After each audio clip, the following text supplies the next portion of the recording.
takes command. Sorry about that. I came with a PDF.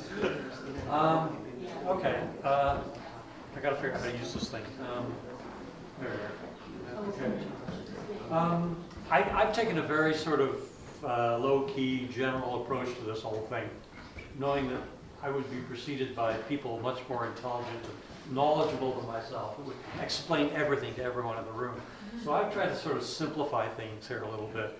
And this is my first visit to Willowbank, so I'm kind of looking at this with fresh eyes. I did receive the background information, so I spent a bit of time reading it, so I've got a pretty good idea what's going on.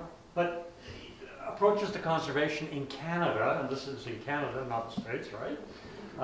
Parks Canada standards and guidelines really is the kind of baseline in the country for how you approach an intervention on a building such as this.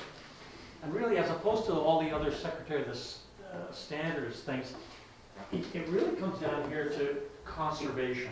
And that's the overriding principle. And something like reconstruction is actually not even mentioned in the standards and guidelines, which is an interesting difference between the two countries' works. And in conservation, we call ourselves conservation architects, not preservationists, not rehabilitation, etc. But conservation encompasses under the standards and guidelines these 3 points. In preservation, where you basically, to put it bluntly, you sort of maintain what you've got, right? You preserve it. Rehabilitation work, where you're fixing things, you're repairing it, you're making alterations, and restoration. And restoration, again, is a little bit dangerous because restoration is making something that it never was. So that's a sort of very simple sort of overview. And if you start looking at this room, this building, from a preservation point of view, and you apply the standards and guidelines criteria, this is very, very general, and I'm sure I'll get some criticism for it. There are really 3 criteria given in the standards and guidelines. One, are the spaces intact? Okay? And does the building as it sits right now depict a period? And is what you're doing the continuation of an original use? And I sort of made my initial first findings here. Are they intact? Well, we know that there's extensive repair required due to, holes being punched, things missing, walls coming out. It's not a truly intact interior of building. And does it depict a period? Well, I'm approaching this from the point of view that Willowbank is a school, and I didn't take the house museum approach. I didn't think that would be even considered. So I said, it's not really necessary, So result, no. Is it a continuation of the original use? The original use was a house, obviously. A new use is required. It's now a school. So result, no. So are we doing preservation in this building? I'd say no. Are we going to rehabilitate? Well, again, the question is repair necessary? And extensive repairs required, so yes is the answer. Are alterations required? Well, I was told there's an elevator going in. Alterations are required to accommodate the new uses. People in wheelchairs, for example. Result, yes. And period depiction, well, it's nice, and it's an educational tool, but not essential, okay? So the result, again, is yes. So far, what it looks like to me is this is going to be a rehabilitation project. Is it a restoration project? Criteria, number 1, period significance outweighs the loss of non-character defining elements. So there really are no, as far as I knew, there are no significant elements remained from one period. There are little bits and pieces, but can that be considered like significant, like a whole room or something like that? So debatable, but no. Significant evidence of a particular period remains. And from what I've read and seen in the information that was given me, the spaces have all been heavily modified. So again, there really isn't, a lot of the stuff you're looking in the room is reproduction. work. I understand the fireplace surrounds are not original. And are contemporary alterations contemplated? Well, changes are required to accommodate new uses, so the result is no. So what it comes down to, it looks like, you know, number 2 is the so-called winner here. I'm just going to give a couple of examples of what we've done over the last sort of 20, 30 years, mainly in the Toronto and Ottawa. A little church in St. George's in Pickering, which was built about 1840. The Church of the Holy Trinity, which is a big church in downtown Toronto, the Eaton Centre. You might know the Eaton Centre, big shopping mall. This is right in the center of that. 1847, this is a huge church for 1847 in Toronto. The Bank of Montreal building, which is at Front and Yonge Street in Toronto, one of the I think it's 1885, it was built. It was the headquarters of the Bank of Montreal in Toronto. It's been converted into a museum. And the last one is the National Historic Site of the Library of Parliament. I'm sure you probably all know about it. I spent 10 years working on that project, so I'm always, you know, I always like to show people what I did. So just very briefly, St. George's Church in Pickering, and this actually turned out to be a restoration job. Whereas, if you can imagine this room, it's a very small chapel. It's not that much, it's maybe twice as big as this room. If you can imagine someone going in that room and spray painting the entire thing cream paint, the entire, except for the ceiling, the entire thing was spray painted. All the furniture, the floor, believe it or not, everything, the woodwork. And we were asked by the church to you know, restore the chapel. There's a new church been built beside this. And we literally took this thing apart. The woodwork was all taken to actually a moving company in Toronto, Tippett Richardson. We took it to their furniture repair shop, and they stripped and refinished all the furniture, all the fittings. We removed the paint from the walls with the overpaint. We discovered this lovely stencil work, traces on it, top and bottom, and did the $50,000 paint analysis. I think it wasn't that much. I think it was about $800. I think we did it ourselves. And this thing has all been redone back to the original Victorian country church interior. So preservation, the original space was intact. There was a rehabilitation job. We actually took the floor out so we could excavate underneath and put in a new mechanical room for air conditioning, believe it or not. And it's a restoration. It's a Victorian period interior based completely on evidence. And everybody said, "Oh my God, does it really look like that?" But actually, it's a really hot wedding venue in suburban Toronto. So there's one little job. This is another one. It's very interesting. This is the Holy Trinity Church, 1847. This is just a shot of the sanctuary at the top end of the church. The entire thing has been redone. It was a preservation job. The original space was intact. All the original furniture and fittings, most of it was there. Again, it's hard to believe, but someone went in and spray painted the entire interior of the church, except for this woodwork. All this was spray painted robin's egg blue. And the only thing they didn't touch was that and the glass. And we decided to remove the paint for kind of conservation reasons. There was a lot of damage to the plaster. And we started to uncover all this painted decoration, sort of like this sort of stuff, you know, on the walls, underneath the paint. And I don't have a slide to show you, but there was bands that went around the entire interior of the church. The Beatitudes were all stenciled and gilded. It was a fabulous interior. And I show you this picture. It's really hard to see, but you can see that this is a reconstructed, it's actually an in-painted conservation job we did. We had the conservators working on it. They basically touched in with a three-haired brush between all the missing paint and infilled it, but left all the original. And it came out really well. But you can see right there's one little section where there was another period exposed. And most people wouldn't notice this, but that occurs in several places where we've actually left various layers, because the interior of this church was actually redecorated 3 or 4 times. And we've just picked up, one of the views here. So it's an interesting, if you go to Toronto, I advise you to go to see this. Now, it's a working church, downtown, probably 250,000 people a day walk in front of this building. It's a center for social justice in Toronto. And we're talking heavy-duty social justice here. The Church of the Holy Trinity. It's an Anglican church. I went in there yesterday, actually, and took this photograph, but I didn't have a good photo.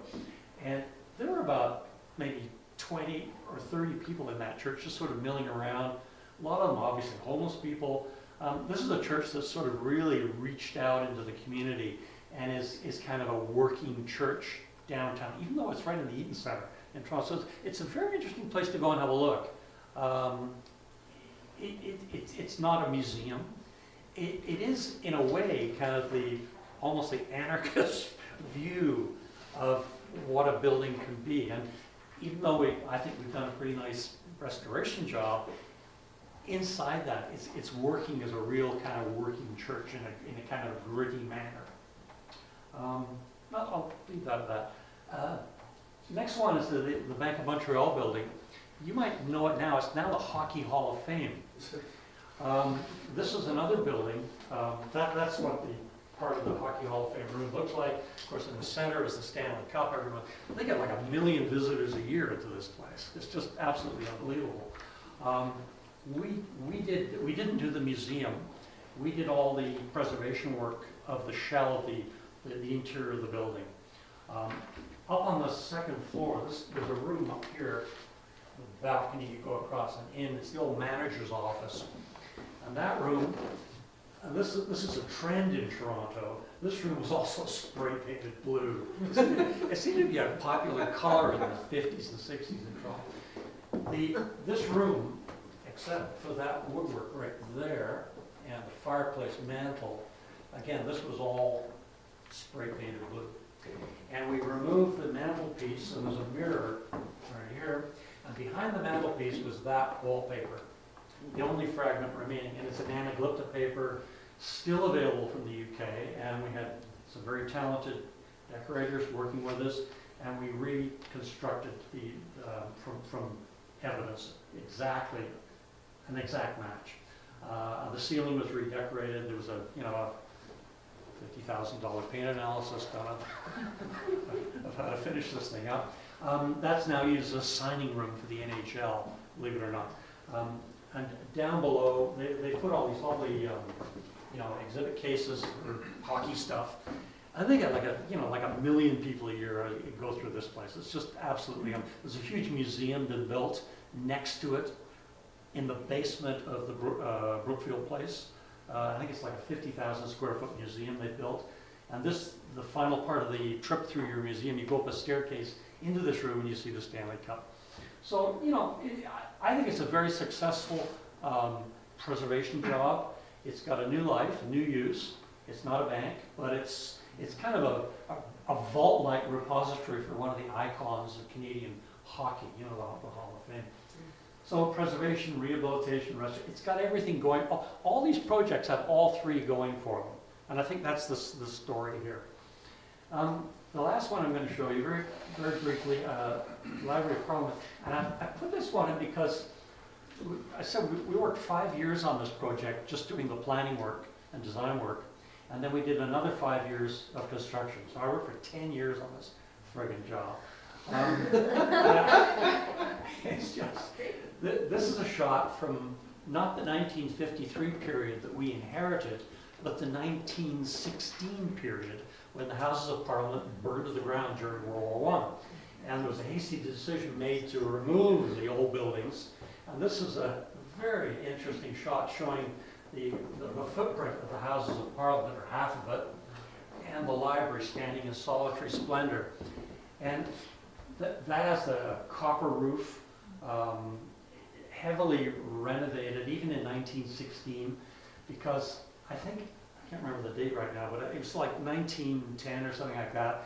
A tornado ripped through Ottawa and tore half the roof off this building. And it had a slate roof, polychrome slate roof with dormers. And this is, it was, I think it was about 10 or 15 years after it was built. And the original architect went back and he put a copper roof on the building because he figured, oh God, the slates have blown off, it's going to happen again. Then in 1953, there was a huge renovation done on the building, and they basically went in and just messed the whole thing up, just absolutely royally. It was a, preservation job, but it was actually a bit of a gut job at the same time. They really messed everything up. And we got involved about 1997, 98, and they said, well, what do we do? So after we did all kinds of record, all the things you're supposed to do as a preservation architect, and we ended up at this stage right here. This is the last before construction. And we ended up with 3 options, and they don't exactly fit the preservation, rehabilitation, restoration, but they're surprisingly pretty close. One was, we provided them an option, and the client, is a board, almost as many people as in this room have to make a decision on what to do, and of course we all know that the definition of a, committee is anyway. We ended up with what we call layers of history, which preserve the features in 1953. A rehabilitation concept called After the Storm, which would take the building back to an earlier period, and a true restoration option, which would not take it back to this 1916, but take it back to the original architect's vision from 1875. So the 3 options that we presented, and these are the renderings that ended up, these are computer-generated renderings. This was option 1, layers of history, and this is the preservation option. They call it Neo-Gothic Reinstated. So, conserves the building in its present form, both on the exterior and interior. It recognizes the value in previous interventions, like mainly the copper roof that was put on after the tornado. And it respects the evolution of the building and promotes unity of fabric on Parliament Hill. Because all the other buildings on Parliament Hill all have these copper roofs, and that's the iconic. But the really sad thing here is that this is the rebuild after that slate wiping in 1916. And the original building had a slate roof. This was all high Victorian polychromatic work. That was erased. So this is kind of a 1920s, 1930s hybrid option. And you got the B-Star in the background, which we also restored a couple of years before this one. So that was option 1. Option 2 is we call it After the Storm. So this reflects the repair work that was done after the storm, right? It reinstates the tripartite roof composition, which was a tin roof on the bottom, a copper roof in the middle, and a tin plate roof on the top. No slate. It recognizes the value of the architect's last intervention. And in the interior, interestingly, the high Victorian Gothic interior attributes were all proposed to be reinstated properly. So it was like a kind of they're all kind of hybrid things we're playing with here. And then the last one, which of course was our choice, of what the consultants, what we wanted to do, was the revitalized picturesque.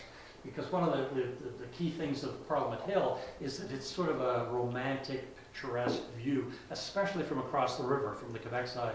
When you look back and there's this magnificent, this cliff is actually about that high. The river's down here, it's a massive, it's called Parliament Hill, obviously, This is the banded slate work. We proposed to restore the dormers. We wanted to put back a sort of lovely turn plate or manel top on it, and a turn plate roof at the bottom. They didn't really like this. So what do they pick in the end? Well, here's what happened. That's the building. That's not a photo view. That's the real thing. After we finished, the decision was layers of history. On the exterior, there were all new copper roofs. So eventually, it would kind of tone down to look like the rest of the buildings. But we managed to get a twist of modern structural polychromy by using Manel metal instead of the, it was lead-coated copper that they'd used in 1953 on all these banded, all these elements up here. This was all clad in lead-coated copper. And we've discovered that after 50 years, this is a warning to you, lead-coated copper starts to corrode because you've got a Duracell battery sitting there, and as soon as you get a pinprick in the surface of the lead, it acts as a galvanic cell and you get holes. And this building was perforated. After 1953, they put lead-coated, it's one of the first uses of lead-coated copper in Ottawa, I know. And we said, no, you can't use that. So we convinced them to use the world's most expensive sheet metal material, Manel, which really is, it's used in submarines and nuclear power plants because it lasts like 1,000 years, you know, and it doesn't start to corrode for, well, they say around 400 years. So we love that. So when you go see the library in Ottawa and you get the sunlight hitting this thing, this is still like a mirror 10 years, or 10 years later. We did a restoration of the weather vane. It's nearly intact, all the original parts, but it was all painted in sort of modern paint finishes. And it's been re-gilded. The repointing work on the exterior was all taken back to the original polychromy. We used red mortar, black mortar, white mortar, cream mortar to pick out the colors of the stones. And all the windows were restored. Wood windows, the leaded windows were all put back. But we added on the inside really nice bronze window frames, which were actually put there for blast protection. You know, it's kind of a reality of modern times. But so that's what we ended up with. And just for the interior, the 1953 dome plaster, that was all redone in 1953. The entire dome, all this plaster work from there up is 1953, not 1880. The woodwork, the book stacks are all original. The floor was replaced, it was ruined, totally trashed. So we put an exact copy of it back in. And we put glass floors in all the stacks up here in between. They've been replaced with linoleum on plywood in 1953, so we thought it'd be a nice idea to put the glass back. And all the furnishings on the ground floor, where the librarians work, it was put back in the same layout as the original 1880s stuff, but it was all done, Michael Lundholm did all this. It was all done in modern materials, modern style, but kind of looking in a traditional kind of appearance. So again, it's a bit of a blend of restoration, preservation, and I guess, you know, period lighting was put in with some modern interventions, you know, blah, blah, blah. It's really nice, everybody likes it, and all these buildings, after all, they've all turned out to be sort of these hybrid solutions, where you take the best of everything and you kind of make a bit of a melange. So I think that's all I have to say.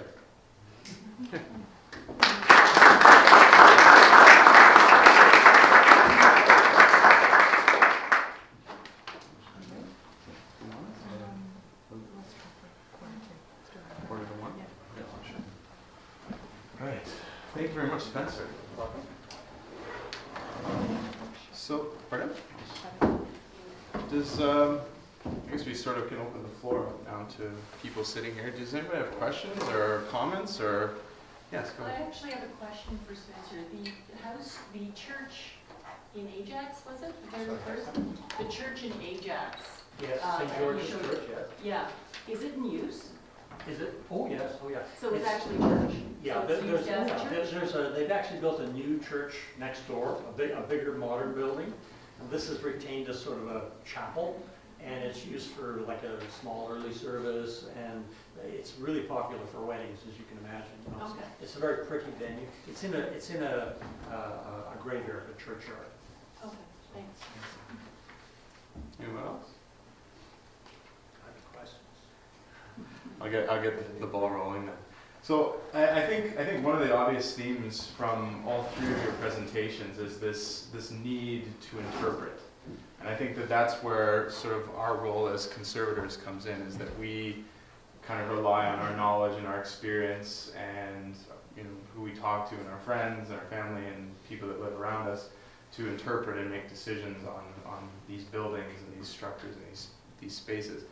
And as we all can see and realize that there's inherent problems with that, that people are going to have different ways of interpreting it. So how do we sort of wade through that and come to a decision?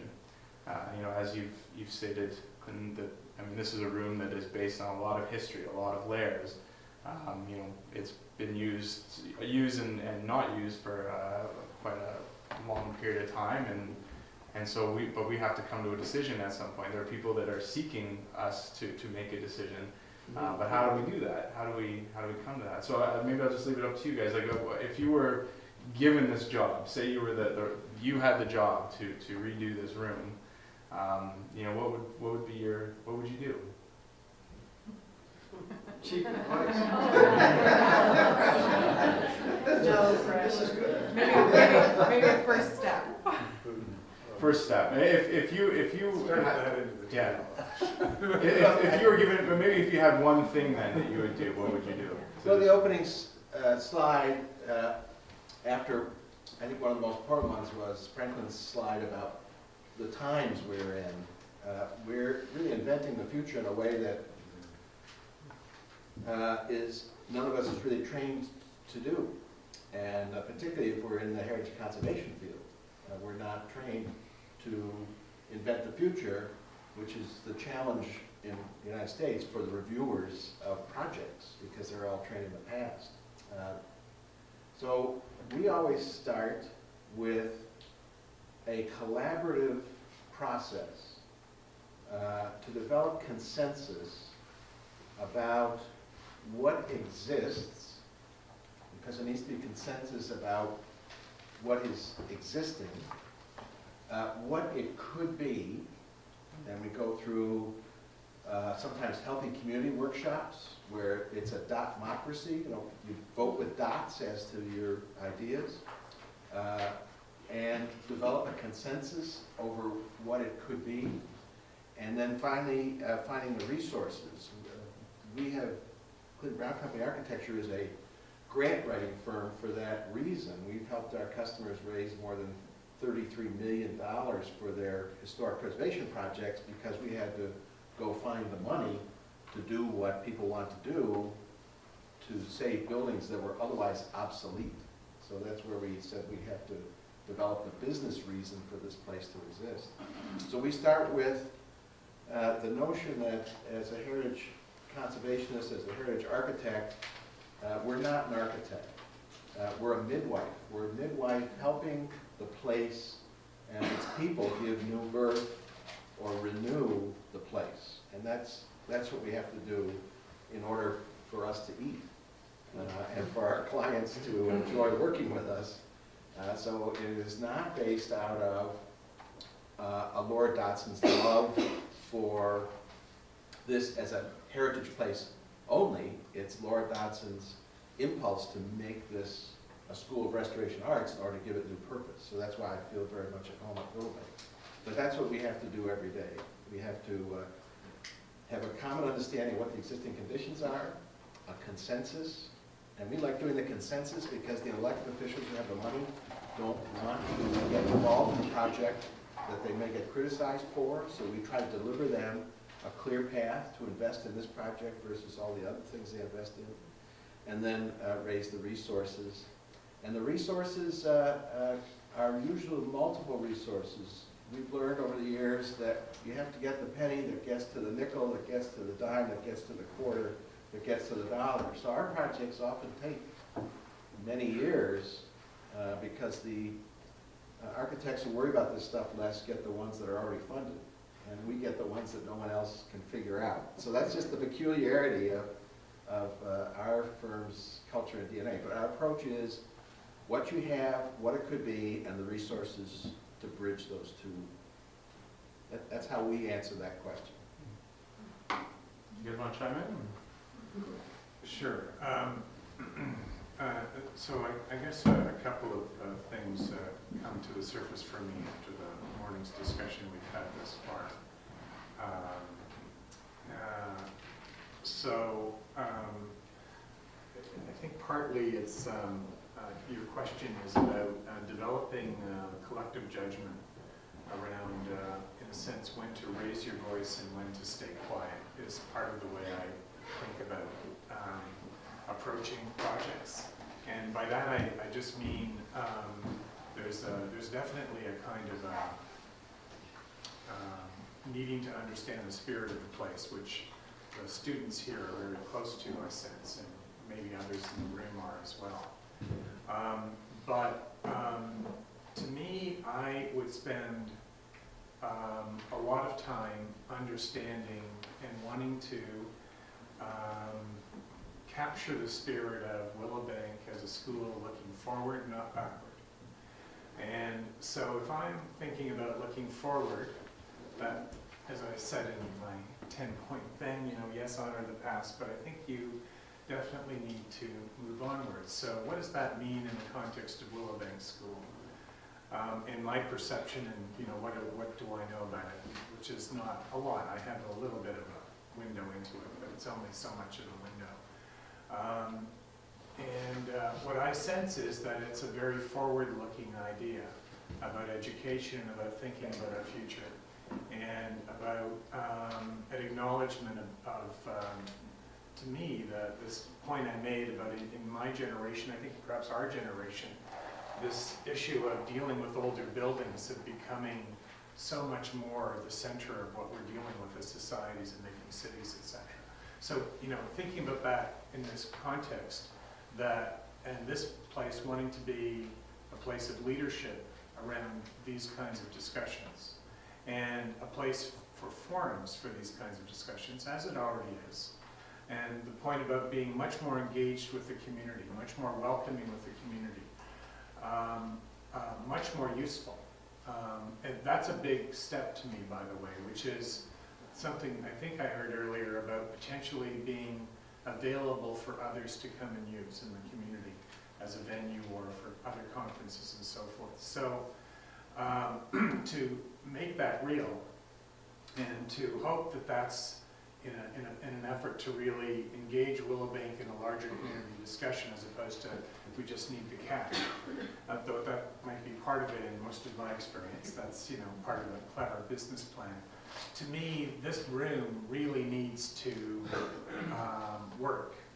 So what range of audiences, what range of uses might I want to put this room to? And I just would say that on a level of technology, and that doesn't mean it needs to have a giant presence, but whatever the design outcome is, this room needs to perform a lot better than I sense it currently does, in order to become as useful as I think it needs to be.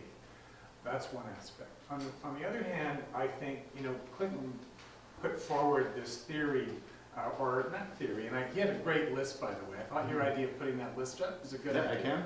I can. But, you know, I thought, Clinton, that was a lovely analysis you did of various ways of thinking about this, and then the filters through which you would go about assessing outcomes. And the last couple were the two that caught my eye, and I sense we're catching your enthusiasm, but maybe I was reading too much into it. And you sort of went into, well, what if you in fact took the floor out and made a larger gathering space? And you know, I was sort of, you know, I was thinking about the menace in the room. Well, there's the real menace in the room. Take the floor out. You know, but you know, so getting away from the literalness of that. I can sit back and say, I had nothing to do with this. But I mean, to the point that though, that what captured my imagination in your description was that there's a sort of living laboratory aspect to what has been developed here at Willowbank. And so how do you in fact make this room a lot more functional? The board debate you described, not surprising perhaps. So that would be a really interesting aspect of a design challenge to me.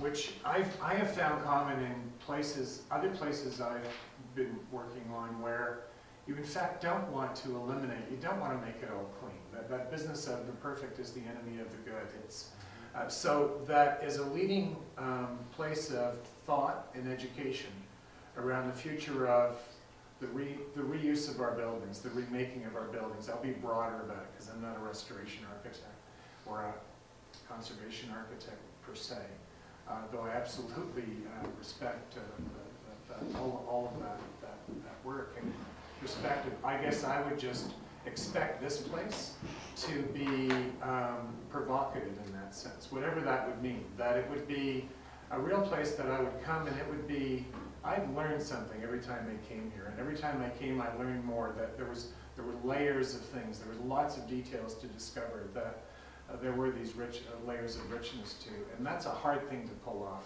and sometimes needs a lot of time and sometimes a lot of hands.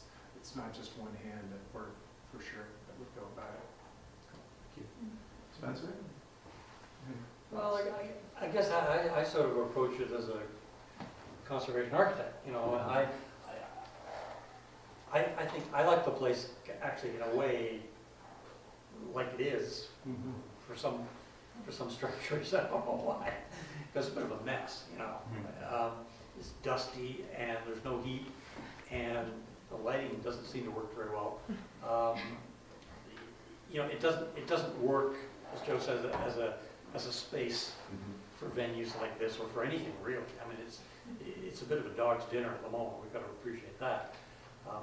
However kind of charming it may be and however anarchic, you know, the appearance of the room is, it really doesn't work from an architectural point of view. So once a decision has been made on what you're going to use it for, and I think that's sort of been made. I mean, it's going to be a school, right? You're going to have people coming in and using it, and it's going to be like a community center school. So you've got to accommodate those uses, and you really have to start thinking maybe, well, do we even consider things like air conditioning? Should there be decent lighting? Heat in the winter might be nice to make it useful at all. So all these things have to be incorporated while still respecting the fabric that we've got here. I'm looking at this room, and I really see this as two rooms. I know everybody wants to have a big room for a multi-purpose space, but I think putting back at least some of that wall might be a good idea to delineate the fact that for a long time it was two rooms, perhaps with some sort of door system that you're able to close off. Not a vinyl bifold, but you know, something nice.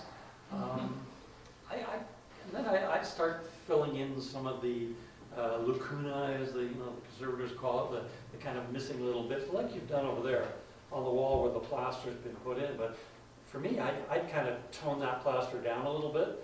Something like we did at Holy Trinity, where you sort of incorporate some of the original, somehow, some of the original finishes in there, so there's not quite such a glaring contrast, to make it a little more, you know, easy on the eye.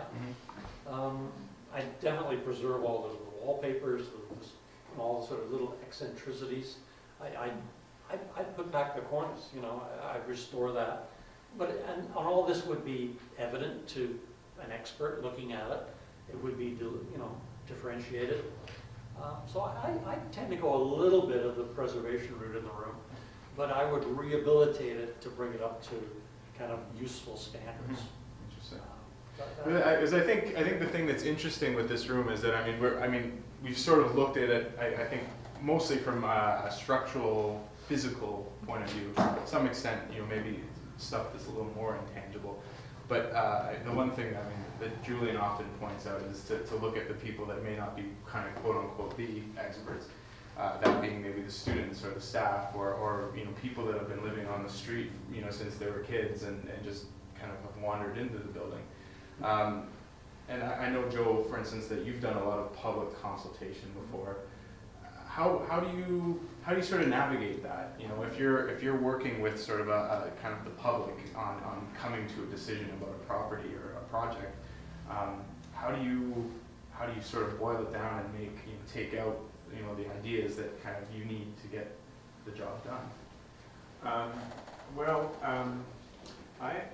I think that regardless of the sort of design challenge in front of us, and whether it's a room or a building or public space or a part of a city, and there are going to be interested parties who want to participate in the making of it.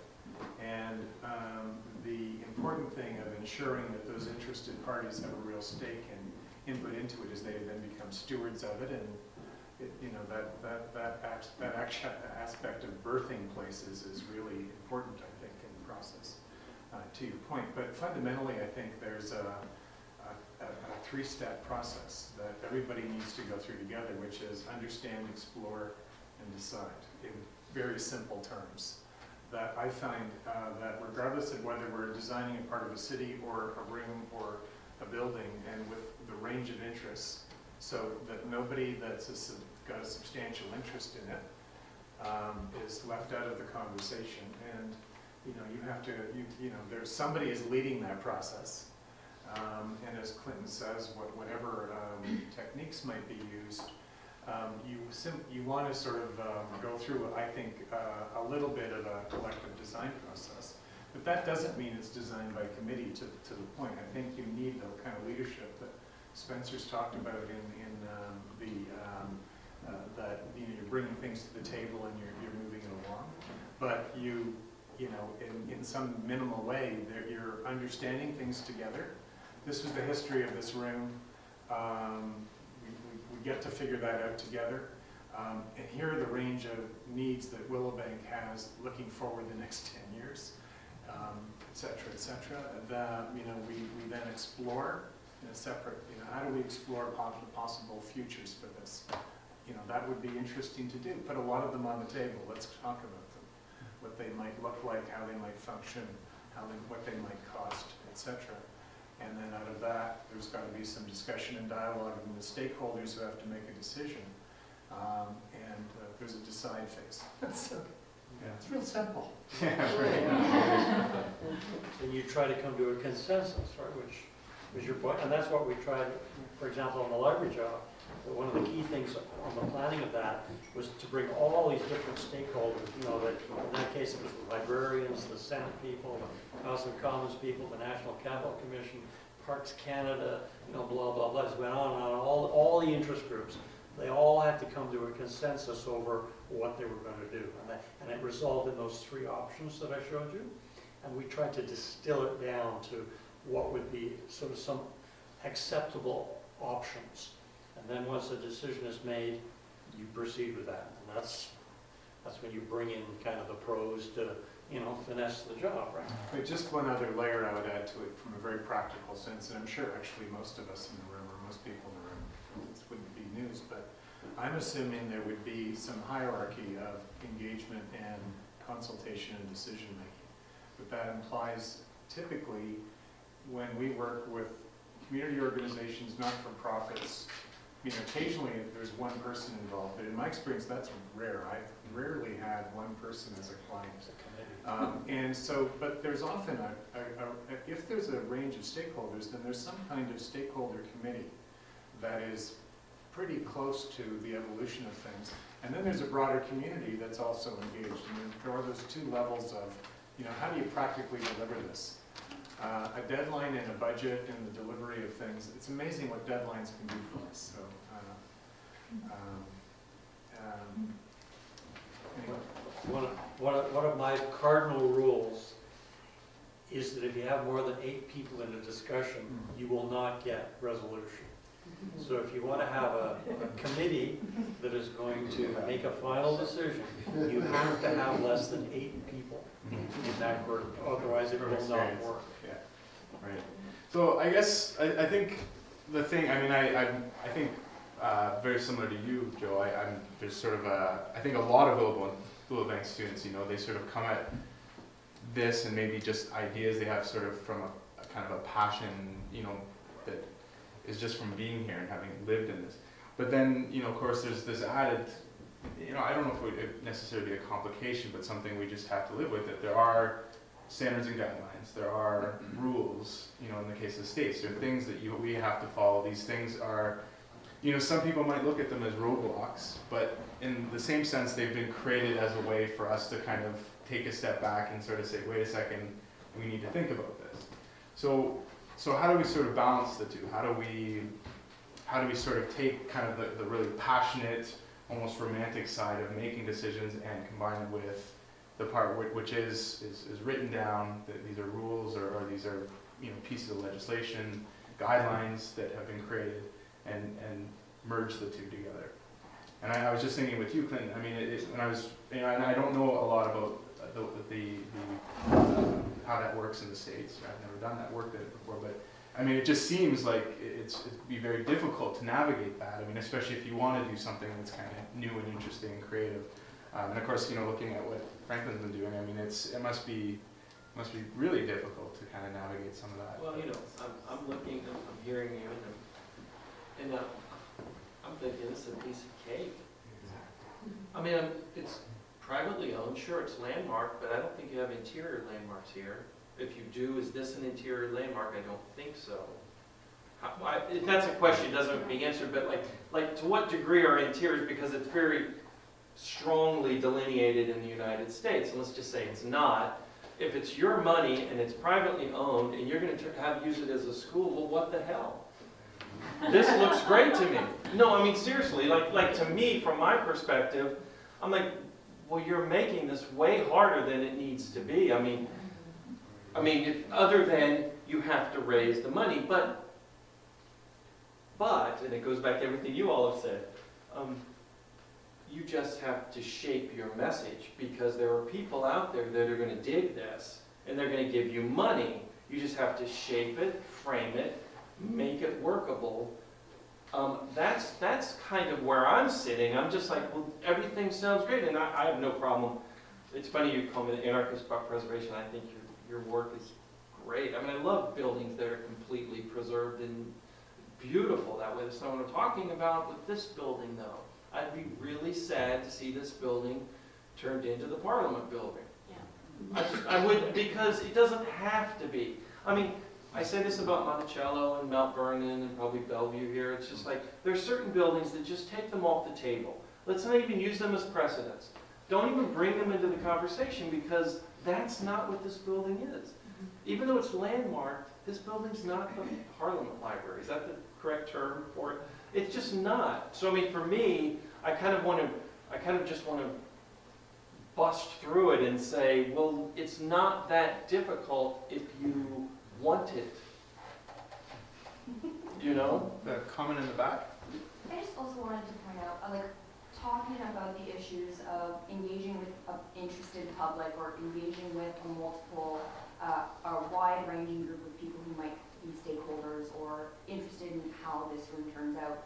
I think, and also in terms of trying to find funding, one of the great things about a space like this is that Canada actually has a lot of house museums and a lot of historic estates, and a lot of national historic sites that are based in historic structures.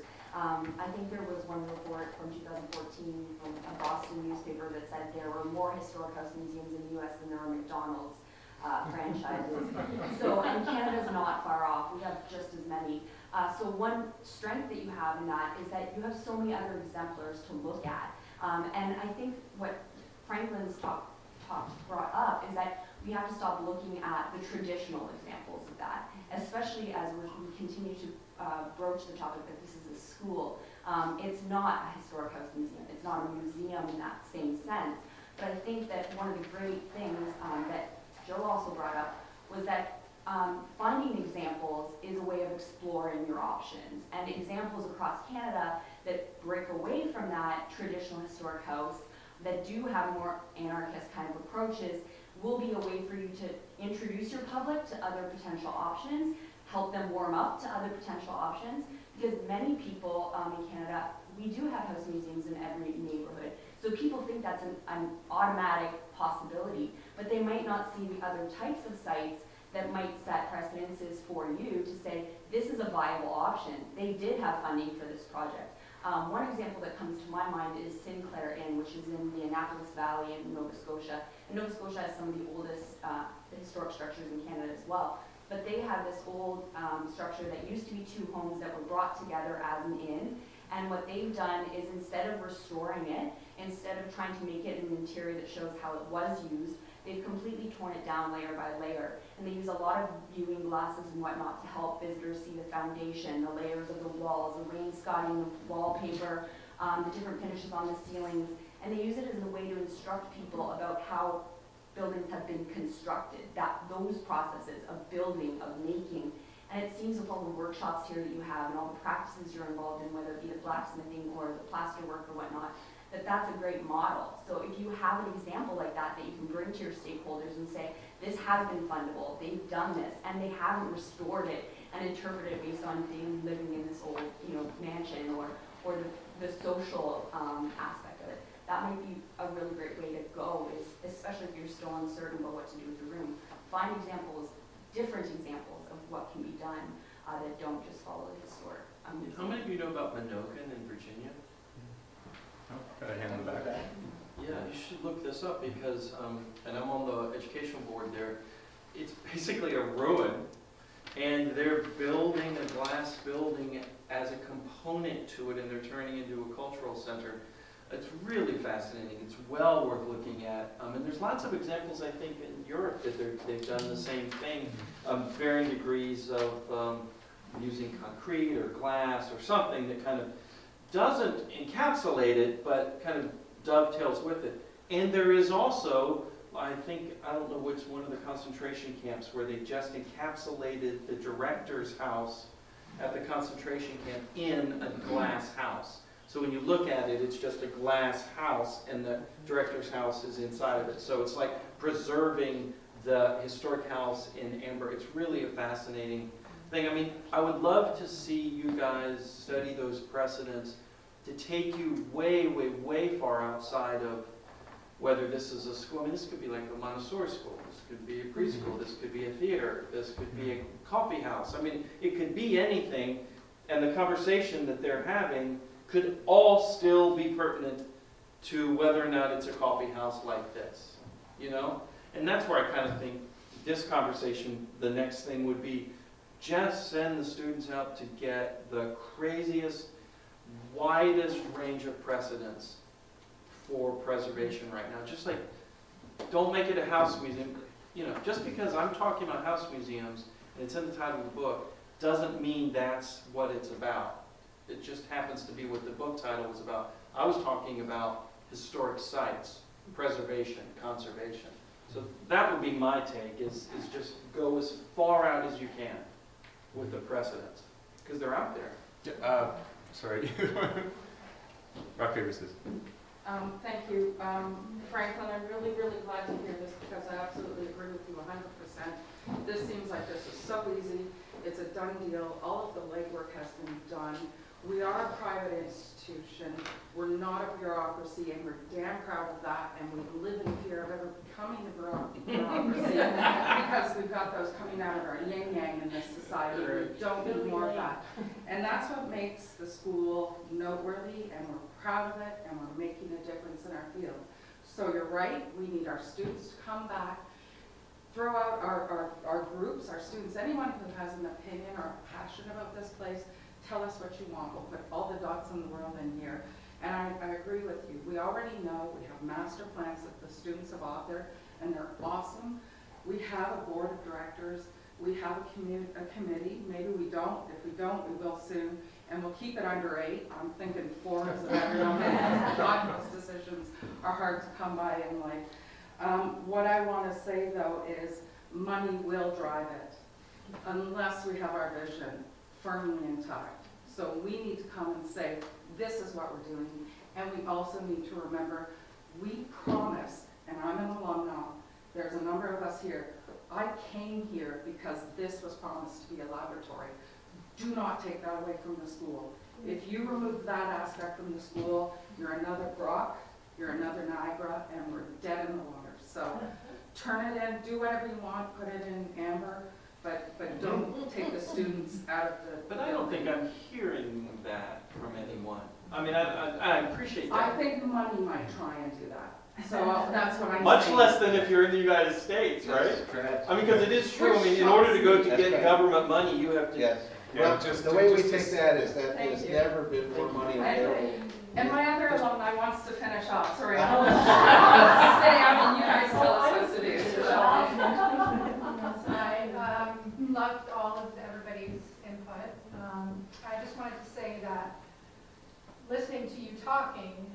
telling us how the conservation field has been changing over time, and it's continuing to change, and maybe at a time of real change right now.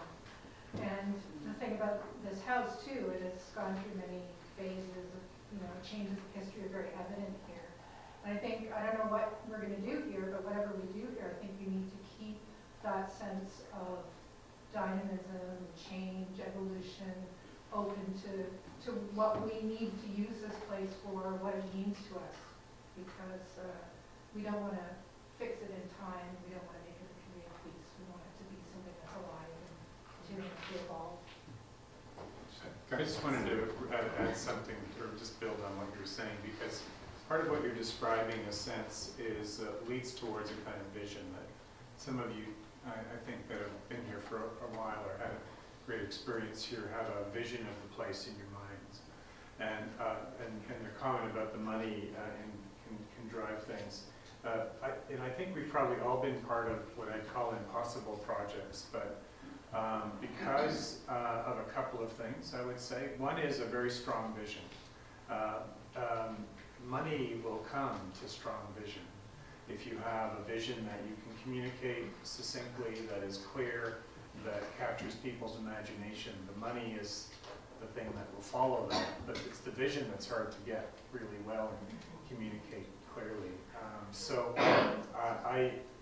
I just think that's what you're working towards, and the money you'll figure out the money somehow.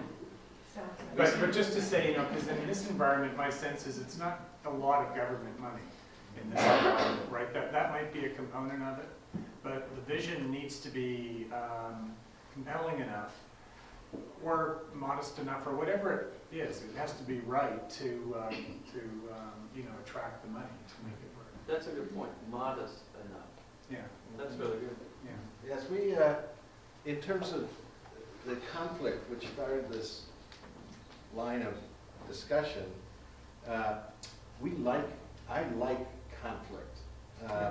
I like the give and take of a dialogue. I like the give and take of a design. If you don't like conflict, you don't want to be an architect. And not everybody wants to be an architect. So, and there is a conflict between people who enjoy something that's in the midst of becoming something else, and those who want to see something more certain. President Obama was just saying to English students in England, he said this sort of clinging to one's ethnic identity to bring certainty in a time that is uncertain is not a fruitful course. And I think that it's so true that diversity is more to our survival. And to have this diversity in this discussion and come to a consensus is what this event is about, and that consensus will attract funding. We've seen that time and time again, where the resolution to move forward, Montaigne, I think, had some words to the effect, move and the money will come, in the way he would have said it. We phrase it this way: never in human history has there been more money available to do this work. And you just have to have a compelling idea to attract it, or it will go to some other compelling idea. So having that consensus about moving forward will attract money. We've seen that time and time again to overcome the obstacle or the obsolescence of a place that's worth keeping alive. Yeah, just to change things slightly, we said earlier, we discussed that it's a private facility, there's no restrictions on what you can do. That's actually not true, because there is a heritage easement on this building, held by the Ontario Heritage Trust. And I glanced through it, and they do actually have pretty much the final say on the final resolution, what you're going to do on the building. Interior as well? I believe, I think, yes. It's pretty comprehensive. You'd have a hard time. The interior is not officially designated separately, as you see in some municipalities or some relationships, but it is a overarching, as Specs I think you'd have a hard time overarching. saying you could do anything you wanted on the interior.